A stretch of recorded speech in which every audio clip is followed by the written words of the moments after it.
Tas iemesls, kāpēc es tērēju dejošanai tik daudz laika, ir tāpēc, ka tā ir lieta, kas mani veido. Tas ir kaut kas, ar ko es esmu uzaugusi.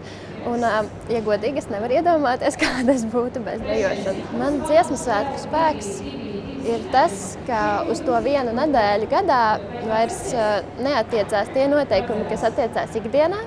Piemēram, kļūst pilnīgi normāli tautas tērpā, bārdā vai nīcā 4 naktī iet pa Rīgas ielām, ieiet benzīntankā, nopirkt snikeru, iet tālāk uz mājām. Vai arī pirmdienas rītā pēc Mežaparka lielā koncerta iekāpt tramvajā, atspiest vaigu pret stiklu un lēnā garā braukt uz mājām un domāt par to, ka wow, šis bija kaut kas.